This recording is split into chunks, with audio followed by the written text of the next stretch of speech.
Hello, everyone. My name is Elizabeth Elrod. My brother Jonathan is here with us today, and today Hi. hi, I wanted to talk to you. Well, I wanted him to talk to you about his story. So, Jonathan, can you tell us a little bit about yourself? Well, my name's Jonathan Elrod. I'm 20, turning 27 soon.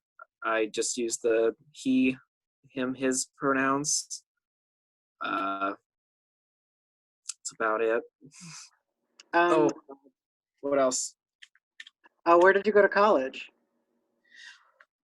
Went to Shawnee State University, and let's see, was an English major, communications, with a music minor.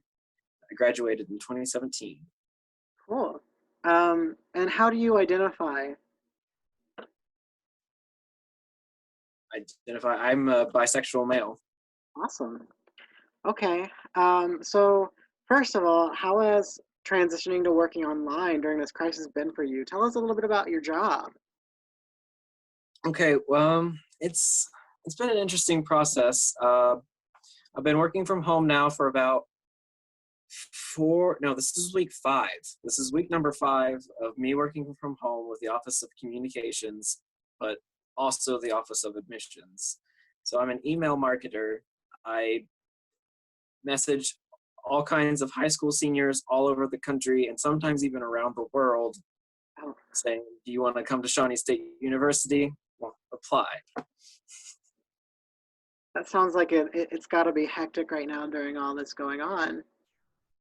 Oh my gosh. So everything I had to cancel and put on pause all of my whole campaign. So I started in December at the college, and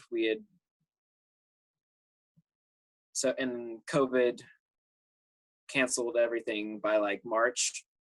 So yeah, we've been scrambling and finally turning things on, just now turning some campaigns back on. I see. Tell us a little bit more about Shawnee State, like where it is, some of the degree programs offered there. Shawnee State, Shawnee State University is a hometown university. I mean, it's only had university status for about 25, going on 26 years. We're getting our first doctoral program there. It prides itself on smaller class sizes, and which is coming in handy during this COVID-19 Sure. process. I mean, you can't go to class if it can't be more than 10 people. Right. And where is Shawnee located? Shawnee State University, it's in Portsmouth, Ohio. Oh, that's our hometown ish. We grew up outside of it, but that's where Jonathan and I are from. So, do you have any good tips of what you would do to stay sane while being cooped up inside? Me, I've I've been following what the CDC says to help manage my anxiety. I practice my breathing exercises. I have a routine. I wake up usually every day around 7:30. I'm making sure I'm eating a balanced diet as much as I can. I mean, I'm not really much of a breakfast person, but coffee. Sure. Sounds like you're doing better than I am, to be completely honest. I wake up when I wake up. I eat whatever I can find. No, I definitely recommend trying to have a routine, going to bed on time, waking up on, trying to make things good for you. Sure, trying to at least be semi-normal so that whenever this blows over, we can help get back on schedule. Makes Well, sense. that and just making and being good to your body in general. Like, don't, because it doesn't take much for you to mess up your sleep schedule for this. Like, no Yeah. way. Like, I mean, I've been having a routine, and I'm losing track of like when's Friday, when is on Saturday. I woke up at 6 in the morning thinking I still had a meeting at like 8. So, It'll get you. yeah. So, do you have any? Oh, I just asked that. Sorry. So I talked about what it was like for me growing up, but I want to talk about what it was like for you. Well, I want you to talk about it. Hmm. Growing up just as myself, or growing up like with mom and dad? Um, Both. What was life like for you growing up? As a queer person, how was growing up like for you? Um, I mean, when I was a little older, I got a little bit better at passing, I guess. But there was tensions with the neighborhood boys too. Sometimes we would go in and out of being friends, and knowing what I know now, it's like they knew I was different, but they didn't have the words. So, You talked about um, passing. What does that mean? passing, being able to pass as a straight man, Sure. and a big that's a big thing in our community, to be able to feel safe, or especially just being able to either just going with what your parents want you to make you feel like you pass, or societal pressure, peer pressure in general. Absolutely. I mean, for me as a trans woman, passing is a little different. It's, passing as a cis woman. And passing culture in our area is very, very easily apparent because of the social stigma surrounding LGBTQ people. So, what was it like for you with our parents, or what was it like for you in our church that we were raised in? Well, our church is a different story. Parents, I mean, I did pretty well passing with our parents until I got caught when I was like 15, 16 with things. So that's a whole different story. But the church, because I got caught, was the a big factor in becoming who I am as a person. Because if the church had handled it differently, the advice they had given to our parents, everything would have been different. Who I am, how I am. It was just an interesting moment in time. Like, how do you, anyway, I don't want to start rambling. Sure. I mean, that's what my videos are. My videos are me rambling for 20, 30 minutes. It's okay. Yeah. I'm good. Uh, so you talked a little bit about our parents when they realized that you were queer. What was it like for you to live with people who didn't accept your sexual orientation?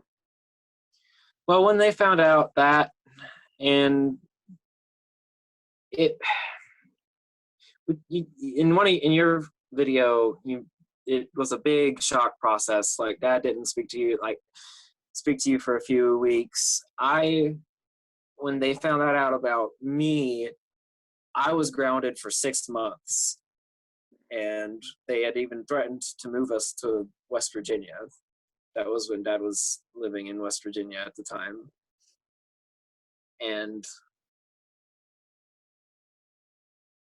they even like took me to like a psychologist, and I was just scared so much I couldn't say anything, because like if that happened, if they took me to a psychologist like 40 years ago, that would have been a death sentence almost. So I mean, how do you deal with feeling like you're betrayed or abandoned from your own primary caregivers? Sure. I mean, that's the $1 million question right there. That's what. That's what we're trying to deal with as queer people today, as a lot of queer people today living in rural America or living in Appalachia, or even living in suburbia or in the cities, but mainly in rural America, it seems. Mhm. So what have you been doing to kind of cope with through your life what has happened? Um,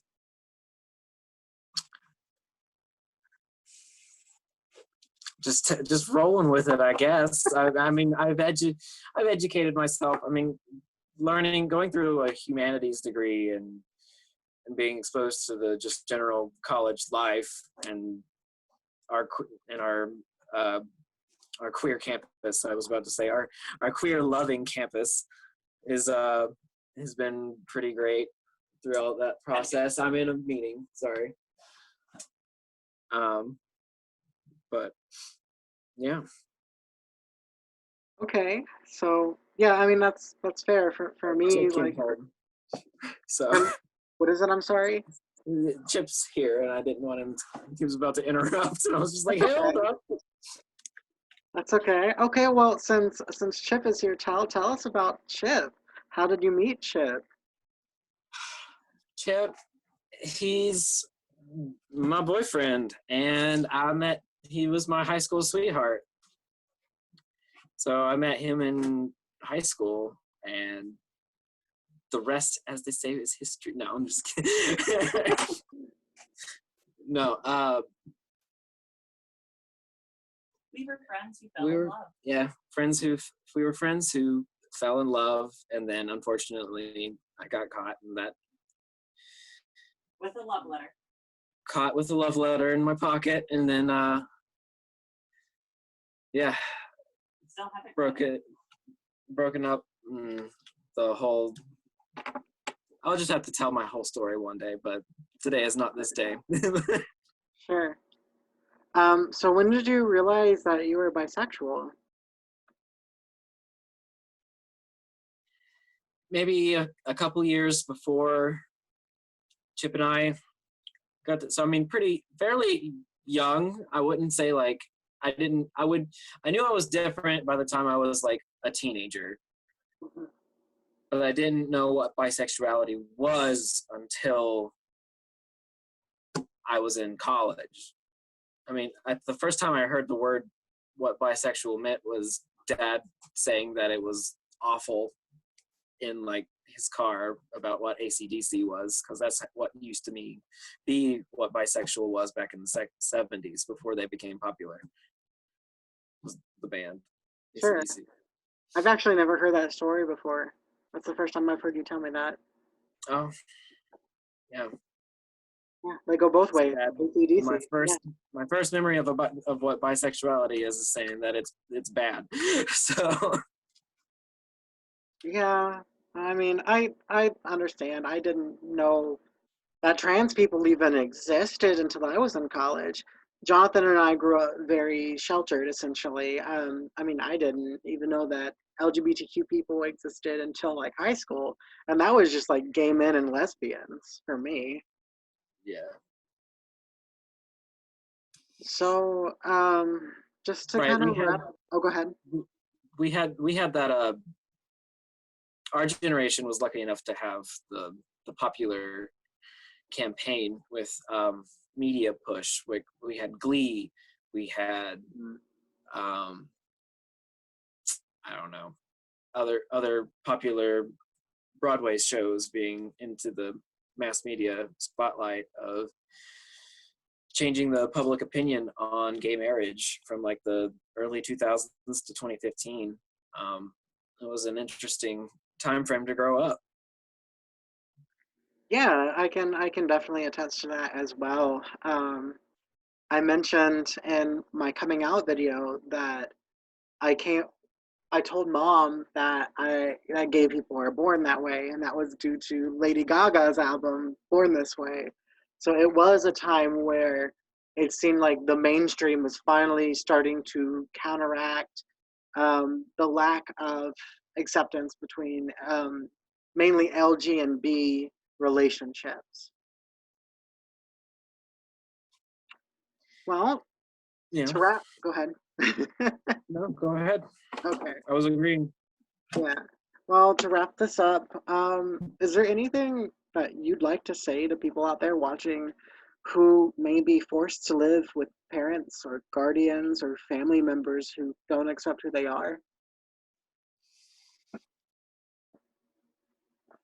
To the people who have to live with the parents, or to the parents? You can do both if you want. Well, I mean, it's a little late to say anything to the parents. Oh, you've muted yourself.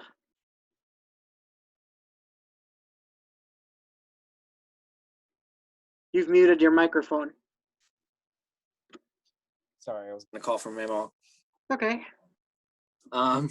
Personally, I feel like parents, if they're not ready, if they are not ready to have a gay, bisexual, transgender, autistic, or special needs child, then they shouldn't be parents in the first place. But I mean, I don't know for other abusive people who have to be staying with their parents during this quarantine. I mean, I have no idea what to say. My heart goes out to them. I wish this process goes back in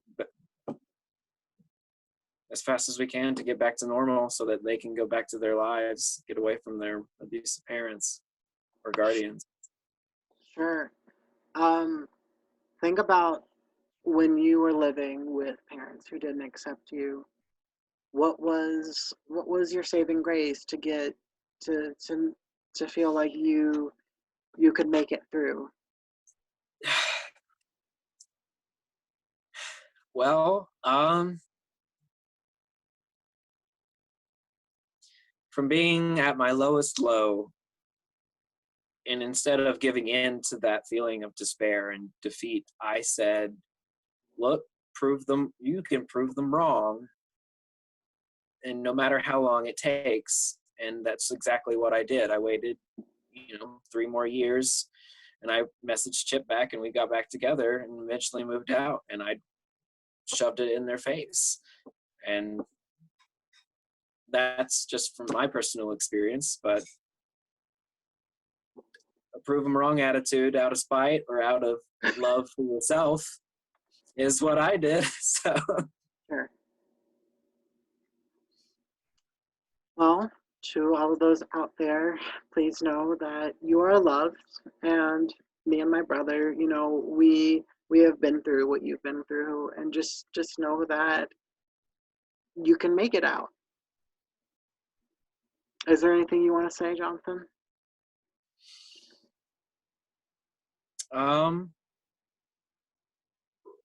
It gets better. Sometimes Definitely. it takes a while. But it takes a while. It takes a while. And sometimes I don't know who your audience generally is for this, but I mean, if there are, teenagers saying, "Oh my God, I can't do it." Yes, you can. It'll get better.